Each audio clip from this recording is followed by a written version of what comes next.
Hello नमस्कार दोस्तों, अगर आपके पास भी इस प्रकार का एक मैसेज आया है, प्रिय लाभार्थी आपके जन्मतिथि डीओबी परिवार पहचान पत्र में सत्यापित नहीं है, कृपया इस संदेश की तिथि से 30 दिन के भीतर भीतर अपनी जन्मतिथि अपडेट करवाएं या फिर सत्यापित करवाएं। दोस्तों आपको मैं बता दूं कि अगर आपके पास इस प्रकार का मैसेज आया है तो आप घर बैठे ही अपनी समस्या का समाधान कर सकते हैं, यानी फैमिली आईडी में जन्मतिथि सत्यापित कर सकते हैं। जो आज की इस वीडियो में हम सीखने वाले हैं कि हम घर बैठे अपने मोबाइल फ़ोन से अपनी फैमिली आईडी में जन्मतिथि यानी डीओबी वेरीफाई कैसे कर सकते हैं, उसकी रिक्वेस्ट कैसे लगा सकते हैं। तो दोस्तों इसके लिए आपको परिवार पहचान पत्र के ऑफिशियल पोर्टल पर चलना होगा, तो इसलिए वहां पर चल पड़ते हैं। दोस्तों इस काम को करने के लिए आपको गूगल क्रोम या किसी भी एक ब्राउज़र को ओपन कर लेना है। इसके सर्च बार में यहाँ पर आपको लिखना है मेरापरिवार.हरियाणा.gov.in। दोस्तों सेम टू सेम जो लिंक है वो आपको लिखना है, आपको सर्च कर देना है। जैसे ही आप सर्च करते हैं आपके सामने मेरा परिवार की जो ऑफिशियल वेबसाइट है वो आ जाएगी, यानी कि दोस्तों यह जो पोर्टल है अब आपको यूज करना है। पहले दूसरा पोर्टल था, अब यह जो पोर्टल है वो हर चीज़ में काम आएगा। फैमिली आईडी से संबंधित चाहे आपको कोई भी करेक्शन करनी हो, अपनी फैमिली आईडी प्रिंट करनी हो, फैमिली आईडी अपलोड करनी हो, तो दोस्तों इस पोर्टल से आपको करनी है। तो दोस्तों यहाँ पर आने के बाद अब आपको क्या करना है, आपके सामने एक ऑप्शन आपको देखने को मिल रहा होगा, मैं अपना परिवार पहचान पत्र पीपीपी जानता हूँ। अगर आपके पास फैमिली आईडी नंबर है तो आपको इस ऑप्शन पर क्लिक करना है। अगर आपके पास by chance family ID number नहीं है, आप आधार कार्ड से सर्च करना चाहते हैं, तो आपको दूसरे वाले कॉलम पर क्लिक कर देना है। चलिए हमारे पास फैमिली आईडी नंबर है, हम पहले वाले ऑप्शन पर क्लिक करते हैं। दोस्तों इस साइट का जो डायरेक्ट लिंक है वो आपको इस वीडियो के डिस्क्रिप्शन बॉक्स में मिल जाएगा, वहां पर क्लिक करके भी आप सीधे इस पेज पर आ सकते हैं अगर आपको लिंक लिखने में कोई दिक्कत आ रही है।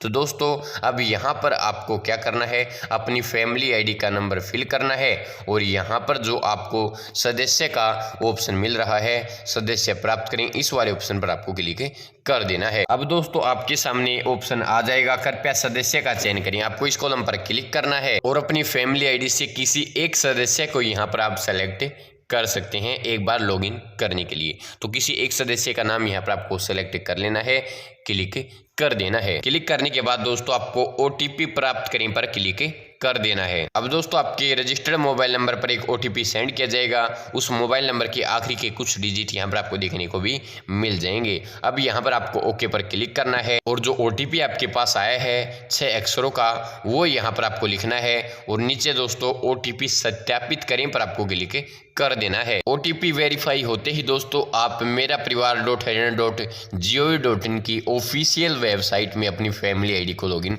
कर लेंगे। अब यहाँ पर दोस्तों आपकी फैमिली आईडी का पूरा विवरण आपको देखने को मिल जाएगा। यहाँ पर दोस्तों आप अपनी फैमिली आईडी को भी प्रिंट कर सकते हैं। अब हमें सुधार करना है, जन्मतिथि वेरीफाई करनी है, तो सुधार वाला जो कॉलम है इस वाले कॉलम पर हमें क्लिक कर देना है। जैसे ही हम क्लिक करते हैं हमारे सामने यहाँ पर ऑप्शन आ जाता है, कृपया शिकायत फील्ड चुनें। तो यहाँ से हमें वो काम सेलेक्ट करना है जिसे हम करना चाहते हैं। तो दोस्तों नीचे आने के बाद जन्मतिथि का ऑप्शन मिलेगा, इस पर आपको क्लिक करना है। अब दोस्तों आपको इस ऑप्शन को देखना है, यहाँ पर लिखा हुआ है कृपया सदस्य का चयन करें। तो अब यहाँ पर आपको उस सदस्य को चुनना है जिसकी आपको जन्मतिथि वेरीफाई करनी है। तो दोस्तों सेलेक्ट कर लेते हैं। सेलेक्ट करने के बाद दोस्तों आपको सबमिट वाले ऑप्शन पर क्लिक करना है। अब इस व्यक्ति के नाम पर जो मोबाइल नंबर जुड़ा हुआ है उस पर आपको ओटीपी सेंड करना है, तो आपको सेंड ओटीपी वाले ऑप्शन पर क्लिक करना है और जो ओटीपी आपके पास आया है वो ओटीपी यहाँ पर आपको लिखना है और वेरीफाई ओटीपी वाले ऑप्शन पर क्लिक कर देना है। अब यहाँ पर आपको ओके पर क्लिक कर देना है। ओके पर क्लिक करते ही यहाँ पर जो इस व्यक्ति की पुरानी जन्मतिथि है वो देखने को मिल जाएगी।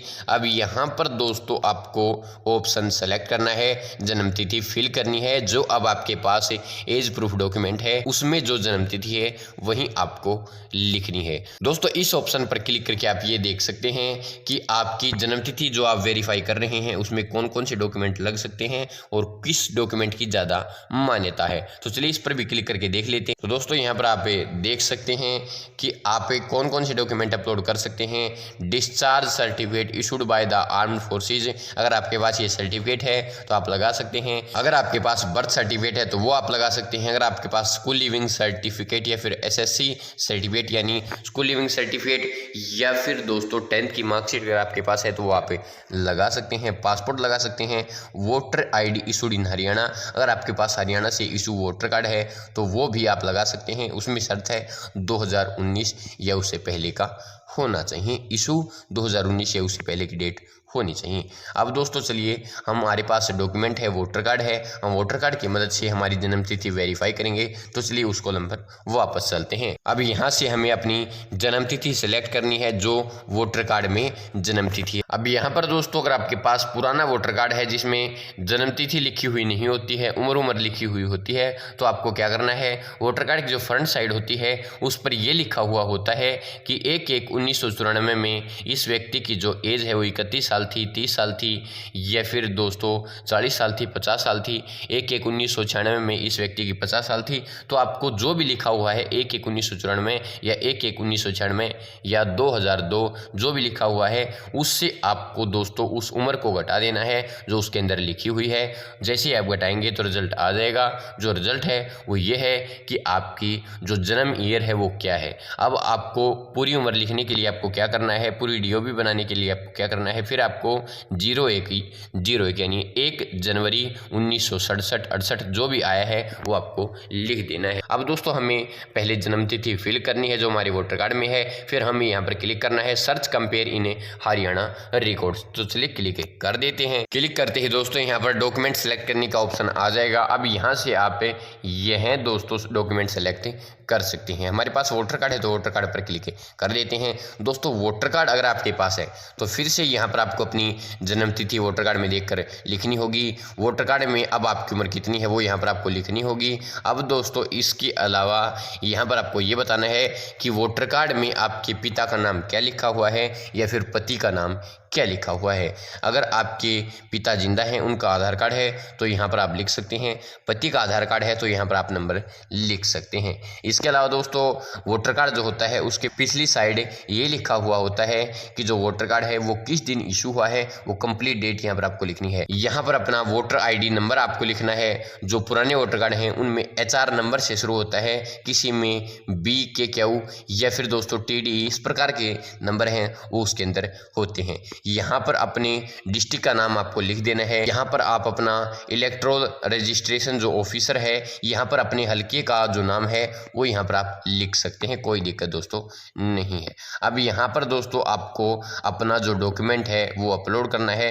दोस्तों वोटर कार्ड की आपको एक PDF बना लेनी है जिसका साइज है लगभग 100 KB तक आप रख सकते हैं। 100-200 KB तक कोई दिक्कत नहीं है। वो यहाँ पर आपको अपलोड डॉक्यूमेंट वाले ऑप्शन पर क्लिक करके सेलेक्ट करनी है और सबमिट वाले ऑप्शन पर दोस्तों आपको क्लिक कर देना है। चलिए दोस्तों एक बार ये भी देख लेते हैं, अगर आप 10th की मार्कशीट अपलोड कर रहे हैं तो क्या आपको डिटेल्स फिल करनी है। तो school leaving certificate SSC certificate वाले ऑप्शन पर क्लिक करते हैं। अब आपसे पूछा जा रहा है क्या जहां पर आपने पढ़ाई की है वो स्कूल हरियाणा में है, तो आपको येस या नो करना है। फिर अपनी जन्म तिथि फिल करनी है, फादर का नाम लिखना है 10th की मार्कशीट या स्कूल लिविंग सर्टिफिकेट के माध्यम से।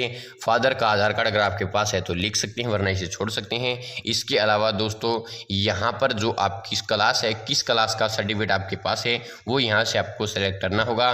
सर्टिफिकेट पर इशू डेट क्या है वो यहाँ पर आपको लिखनी है। अब यहाँ पर आपको दोस्तों बोर्ड का नाम लिखना है, हरियाणा बोर्ड की है, CBSE बोर्ड की है या फिर कौन से बोर्ड की है वो यहाँ पर आप लिख सकते हैं। नेम ऑफ द स्कूल, किस स्कूल से आपने पढ़ाई की है वो यहाँ पर आपको लिखना है। दोस्तों टाइप ऑफ स्कूल, आपका स्कूल गवर्नमेंट था, एडेड था या फिर प्राइवेट था वो आपको सेलेक्ट करना है। या फिर स्कूल की आपको डिटेल फिल करनी है कि आपका स्कूल किस गाँव में था, किस शहर में था, कंप्लीट डिटेल यहाँ पर आपको फिल करनी है।